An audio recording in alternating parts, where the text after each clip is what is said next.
WhatsApp everyone, कैसे हो आप सब। So I hope you all are fine. तो हम लोग अपने टाइम एंड वर्क चैप्टर पे थे एंड उसके LOD 1 के क्वेश्चंस कर रहे थे। सो टिल नाउ हम 15 तक ऑलरेडी कर चुके हैं। अब हम स्टार्ट कर रहे हैं from question number 16। So let's read. Baba alone can do a piece of work in 10 days. Anshu alone can do it in 15 days. If the total wages for the work is rupees 50, how much should Baba be paid if they work together for the entire duration of the work? ठीक है। So बाबा alone can do a piece of work in 10 days। यहाँ पे B के बारे में बोला है। बी जो है वो 10 दिन में काम को कंप्लीट कर लेता है। ठीक है। एंड अंशु, इसे मैं ए से रिप्रेजेंट कर लेता हूँ। A can alone do a piece of work in 15 days। So A कितना टाइम लेता है? 15 days का। अब ये बोला है if the total wages for the work is 50 rupees. 50 रुपये में कॉन्ट्रैक्ट साइन हुआ। ठीक है, 50 रुपये इन दोनों को मिलेंगे। अब ये बताओ इसमें से बाबा को कितना पे करना पड़ेगा, मतलब बी को कितना मिलेगा। सो ध्यान से देखो, हमेशा जो भी वेजेस का पेमेंट होता है वो वर्क के बेसिस पे होता है, मतलब work done of A and work done of B. भाई जितना काम करेंगे उसी रेशियो में डिस्ट्रीब्यूट होंगे पैसे। ए ने ज़्यादा काम किया तो उसे उतना ही मिलेगा एंड बी ने अगर कम किया तो उसे कम मिलेगा। एंड यहाँ पे पूरा वर्क डन निकालने की ज़रूरत नहीं है, क्योंकि यहाँ पे ये नहीं दे रखा कि किसने कितने दिन काम किया, तो हम एफिशिएंसी से भी निकाल सकते हैं रेट। देखो कैसे। अब मैं मान लेता हूँ कि टोटल वर्क डन जो था वो 30 यूनिट्स का था। ठीक है, ये मैंने एस्टिमेट कर लिया।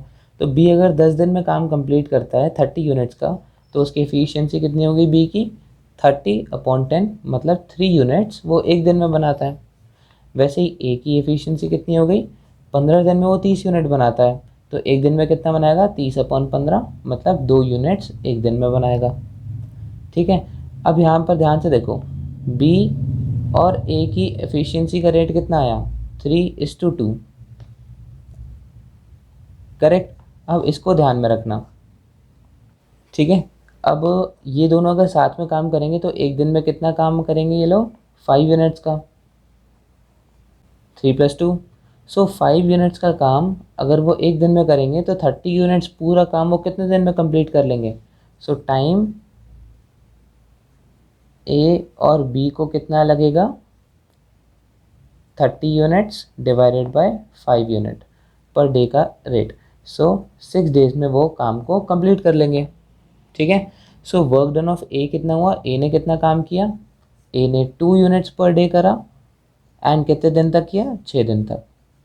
S2 बी ने कितना काम किया? बी ने 3 यूनिट्स पर डे किया एंड 6 दिन तक किया। तो इस रेशियो में इसका डिवीजन होगा इन पैसों का। भाई जितना जिसने काम किया उसका डिवीजन होगा। अब ध्यान से देखो, ये 6 और 6 तो वैसे ही कट रहे हैं, सो आंसर जो है वो 2:3 में ही आएगा। करेक्ट। और यहाँ भी यही आ रहा है, अगर हम A:B कर लेंगे तो 2:3 आ जाएगा।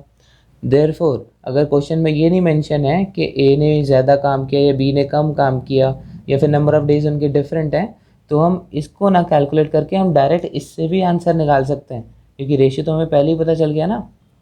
लेकिन यहीं अगर बोला होता कि ए ने 2 दिन एक्स्ट्रा काम किया और बी ने अगर 3 दिन कम काम किया, तो फिर हमें ऐसे ही रेशियो निकालना पड़ता। ठीक है। सो देयरफॉर हमें पहले ही रेशियो मिल गया था ये। तो बी का हमें पूछा था ना, how much should be be paid. अब बी को कितना मिलना चाहिए? 3:2 का रेशियो है। सो 3 अपॉन टोटल इज़ 5 इंटू 50 रुपये। सो 5 × 10 एंड 3 × 10, दैट इज़ 30 रुपीज़ मिलना चाहिए बी को। Therefore, option number A is your answer. Now question number 17. 4 men and 3 women finish a job in 6 days and 5 men and 7 women can do the same job in 4 days. How long will 1 woman and 1 man take to do the work? ठीक है, तो वही workers in lot वाला question है। जिनको नहीं पता है वो फर्स्ट सेकंड वीडियोस मेरे देख लेंगे कि वर्कर्स इन लॉट वाले क्वेश्चंस कैसे होते हैं।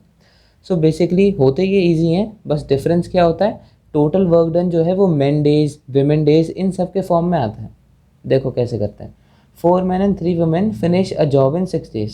तो यहाँ पर देखो 4 men and 3 women एक जॉब को 6 डेज में करते हैं। ठीक है, तो टोटल वर्क डन कितना हो गया? अभी मेन डेज और वुमेन डेज के फॉर्म में आएगा टोटल वर्क डन। सो 4 × 6 मतलब 24 मेन डेज लगे प्लस 6 × 3 18 वुमेन डेज लगे। करेक्ट, इतना समझ में आया। अब यहीं पे वो बोल रहा है 5 men and 7 women can do the same job in 4 days। अब यही चीज़ अगर 5 men करेंगे एंड 7 वुमेन करेंगे तो कितने दिन में काम कंप्लीट कर लेंगे? 4 days में। ऑलराइट, सो यहाँ पे टोटल वर्क डन कितना हुआ? 5 × 4 that is 20 men days plus 7 4 28 women days. ठीक है, तो अब ये टोटल वर्क डन और ये टोटल वर्क डन सेम है क्योंकि यहाँ पर बोला था सेम जॉब, है ना। सो देयरफॉर हम इसे इक्वेट कर लेते हैं 24 men days plus 18 women days equals to 20 men days plus 28 women days.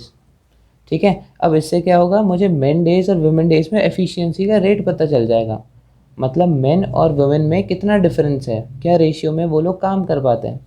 So 24 men days में से 20 men days माइनस होगा, ये होगा 4 men days इक्वल्स टू 18 उधर जाएगा equals to 10 women days.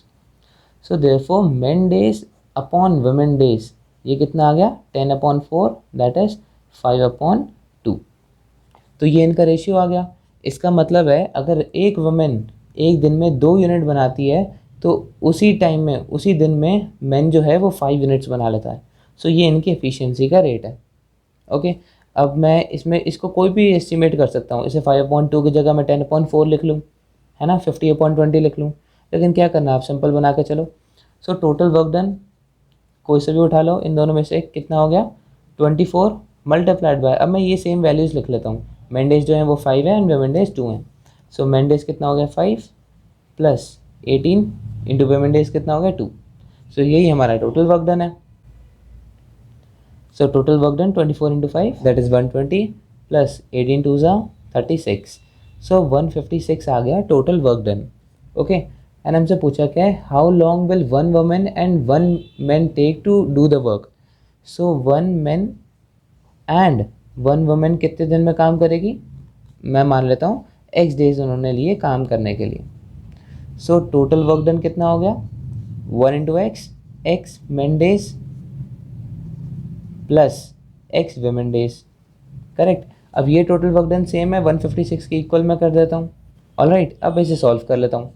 So x common ले लेता हूँ, man days plus women days हो जाएगा। तो मैन डेज को हमने 5 लिया था प्लस वुमेन डेज को 2 लिया था equals to 156। So 7x equals to 156 and x equals 156/7। So क्योंकि यहाँ पर होल फ्रैक्शन में आंसर है, इसे होल फ्रैक्शन में निकालते हैं। 7 2 14, 7 2 14 एंड 2। सो एक वुमेन एंड एक मैन 22 होल 2/7 डेज में काम को कंप्लीट करते हैं। Therefore option number A is your answer. Now question number 18. If 8 boys and 12 women can do a piece of work in 25 days, in how many days can the work be done by 6 boys and 11 women working together? Okay, वैसे same question है। 8 boys जो हैं and 12 women जो हैं can do a piece of work in 25 days, वो 25 days में काम को complete करते हैं। तो therefore total work done कितना हो गया? 25 × 8 that is 200 boy days plus 12 × 25 ये हो जाएगा 300 वुमेन डेज। ये टोटल वर्क डन हो गया। आगे हमसे पूछा है in how many days can the work be done by 6 boys और 11 मैन। 6 बॉयज़ और 11 मैन कितने दिन में काम कंप्लीट कर लेंगे? अब ये तो कैसे निकालें, क्योंकि हमें बॉय डेज और वुमेन डेज का रिलेशन ही नहीं पता, हमें उनकी एफिशिएंसी के बारे में कोई रिलेशन ही नहीं पता कि बॉय जो है वो एक दिन में वुमेन से कितना ज़्यादा काम करता है या वुमेन ज़्यादा करती है काम, तो कुछ नहीं पता। Therefore option number D can not be determined is your answer.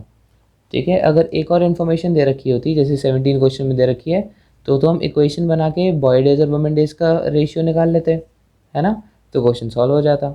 लेकिन क्योंकि यहाँ पर डेटा सफिशिएंट नहीं है, therefore can not be determined is your answer. So that is it for the video. These were the solutions from 16 to 18. I hope आगे समझ में आया होगा। कोई भी प्रॉब्लम हो तो उसे कमेंट सेक्शन में पूछ लेना। एंड अगर वीडियो अच्छी लगी so don't forget to like, share and subscribe to our channel. And thank you so much for watching.